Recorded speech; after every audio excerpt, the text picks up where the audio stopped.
dia. O meu TG vai ser sobre a análise da eficiência de processos por meio do controle da qualidade da água em caldeiras. Então, para começar a falar sobre o trabalho, eu coloquei duas representações dos dois tipos existentes de caldeiras. E claro que dependendo do processo pode ter uma variação ou outra nos seus componentes, para dependendo qual uso que se pretende. Então, a caldeira aquatubular ela contém a fornalha, onde se tem uma chama aquecendo gases, então você tem gases com elevada temperatura e por dentro você tem vários tubos de água, como se fosse num modelo de serpentina para dessa forma aumentar a transferência de calor. Então você tem a água passando, né, a água no estado líquido passando e após a transferência de calor com esses gases quentes, você vai conseguir retirar um vapor d'água. E também vai ter outra saída, que é a chaminé, que vai ser a saída para os gases quentes utilizados no processo.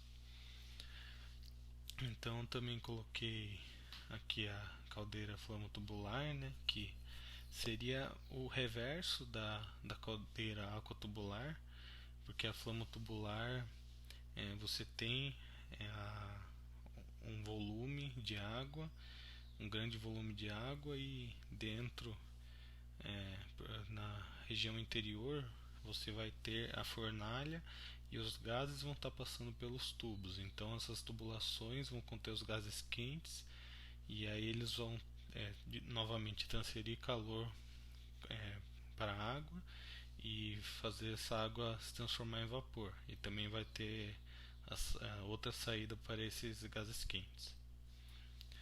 E eu também coloquei o ciclo de Rankine, porque é um ciclo termodinâmico que foi muito estudado e é muito utilizado e depende muito da utilização de caldeiras. Então se tem o gráfico dele também e no primeiro momento do 1 até o 2, como é um líquido passando por uma bomba, se tem uma realização de trabalho, então ele recebe energia, por isso até há um leve aumento de temperatura, mas a entropia, que é o S, se mantém constante, porque não foi uma transferência de calor, foi uma transferência de trabalho. E aí do ponto 2 até o 3 é quando ele passa pela caldeira, né, que é, ele começa a levar a temperatura e a entropia. Aí ele fica num momento constante porque vira vapor saturado e depois sobe mais um pouco porque virou vapor superaquecido. Então passou bastante líquido para a fase de vapor. E por isso tem esse Q entrando, porque está ocorrendo a entrada de calor. Aí do 3 para o 4, como se tem o uso de uma turbina, a temperatura vai reduzir, porque essa turbina vai retirar energia desse vapor, porque vai usar essa energia desse vapor para realizar trabalho. Então parte da energia vai ser convertida em trabalho e após essa variação vai passar o vapor vai passar por um condensador, que como o vapor já perdeu parte da sua energia, após passar por esse condensador vai ser mais fácil de transformar o vapor em líquido novamente, né, para daí ele ser recirculado no processo. E também coloquei os tipos de corrosão, já que o trabalho pretende relacionar corrosão, transferência de calor e mecânica dos fluidos. A imagem a seguir mostra uma chapa sem corrosão, para se ter uma base referencial para se analisar como as deformações que estão ocorrendo devido aos diferentes tipos de corrosão. Então, uniforme é uma corrosão que se alastra para toda a chapa. Ela, como diz o nome, ela é uniforme, ela acontece em todos os pontos. Tem a intergranular, que é entre os grãos do metal, e a intragranular, que é quando há uma ruptura bem no grão mesmo do metal. E ela geralmente assim, ela pode causar um efeito visual é, macroscópico, mas muitas vezes ela é analisada de maneira microscópica. Tem-se a corrosão em placas, que é uma corrosão que ela se espalha um pouco mais, ela não é tão uniforme. A corrosão alveolar, que como diz o nome mesmo, forma esses pequenos alvéolos.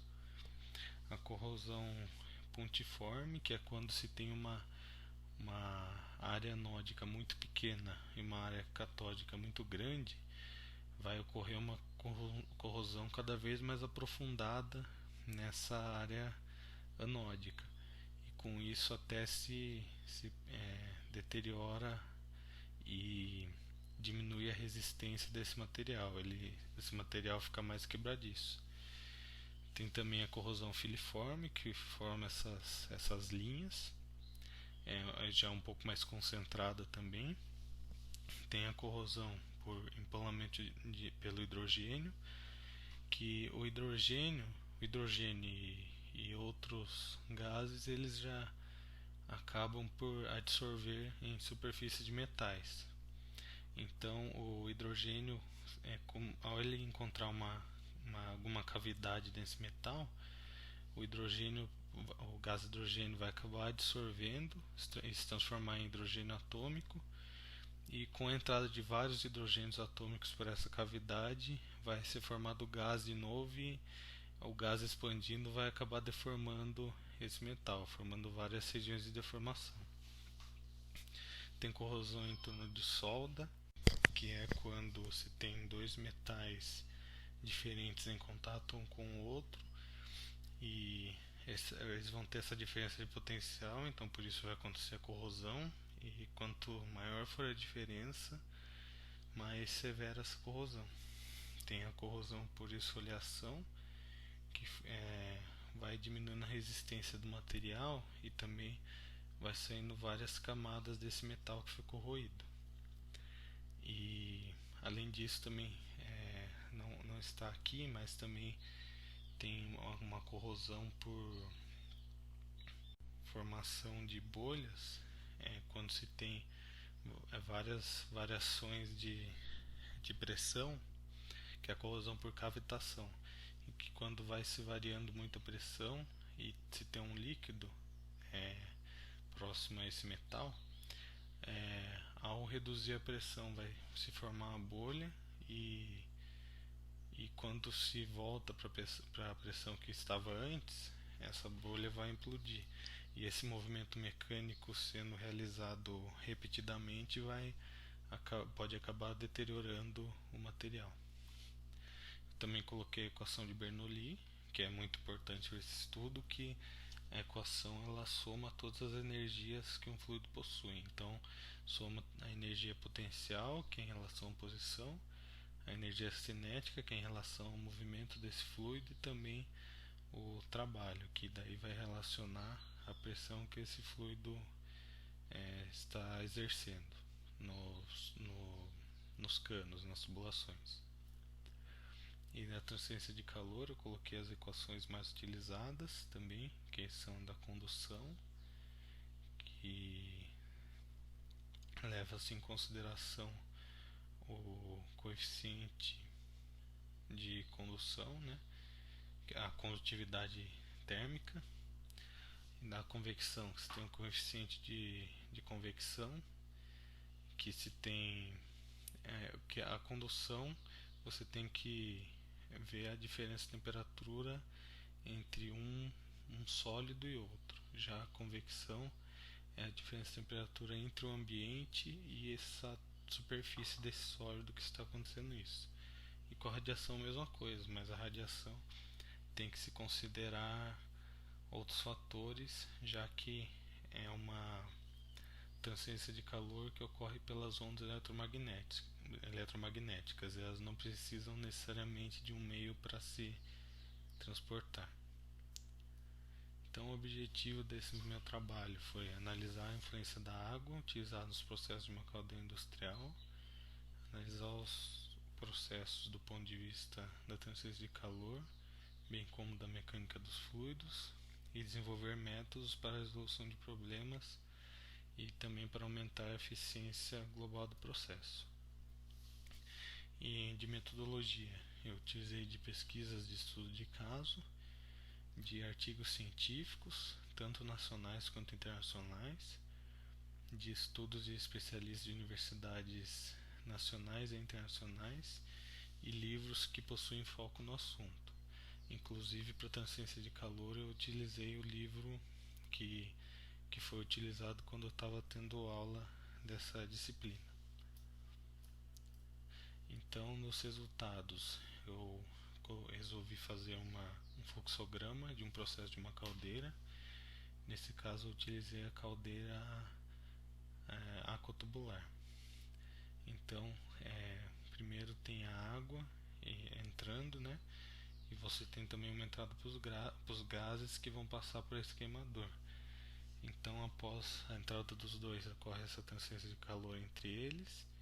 Isso vai fazer com que a água entre em ebulição e depois vai ter uma saída para esse vapor d'água e uma saída para esses gases. E aí eu coloquei aqui esses números 1, 2 e 3, porque no 1 seria antes da água entrar no processo realmente. Primeiro pré-aquecer ela para retirar o oxigênio dissolvido para não ter corrosão por aeração diferencial, que é uma corrosão que ocorre quando você tem uma região com maior concentração de oxigênio em relação a outra.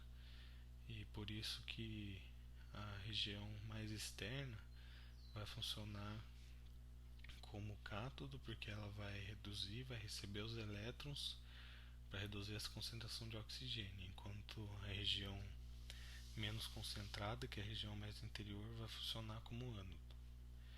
E daí do 2, que se refere a essa transferência de calor entre a água e os gases, eu coloquei para ter o uso de aletas para aumentar a superfície de contato entre esses tubos e os gases, para assim aumentar a transferência de calor entre esses fluidos e obter um uso mais eficiente dessa energia. E na 3, que é após a água entrar em ebulição e quando ela vai sair do processo como vapor, para se ter o uso de proteções ou camadas de passivação nessas regiões, para assim evitar corrosão devido ao impacto do fluido nessa tubulação e também utilizar extremidades mais curvas para não se ocorrer perda de carga devido ao impacto com as paredes, porque se fosse uma extremidade muito quadrada, esse impacto acaba reduzindo, por exemplo, a velocidade desse fluido. E eu também coloquei as equações de balanço de calor que no caso das caldeiras tem que se considerar o calor por radiação por causa da chama, por condução por causa das superfícies, da transferência entre as superfícies, entre os sólidos, que seriam a tubulação mesmo, e a mais importante, que é por convecção, por causa desse contato entre os fluidos. E na transferência de calor, quando se tem tanto radiação quanto convecção em um único processo, também se usa, no lugar das duas fórmulas separadas, se junta elas e se tem um H combinado, que é um coeficiente combinado entre os valores da convecção e os de radiação, em relação à temperatura da superfície e à temperatura ambiente. Também coloquei no trabalho da a resistência térmica, e nesse exemplo que eu coloquei a resistência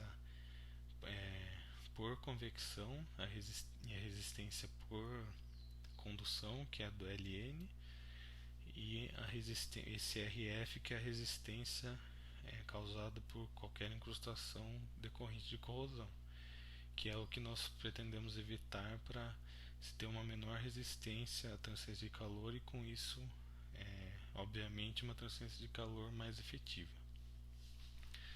Então eu também coloquei a fórmula das aletas, que no trabalho eu coloquei a partir de qual equação que se chega, que a partir dessa fórmula também se vê como que essas aletas podem ajudar no processo dessa transferência de calor.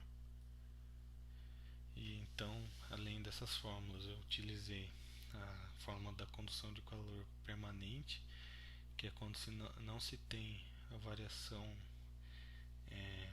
do processo, de como o processo ocorre ao redor do tempo, e através de vários arranjos se chega nessa fórmula, que eu utilizei ela porque é a fórmula usada para cilindros, que é o caso usual de caldeira, já que se tem as tubulações.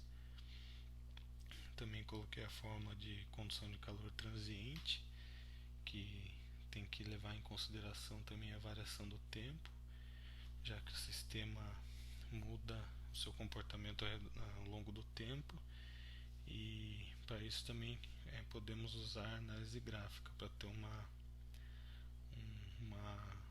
resultado melhor, um resultado mais próximo.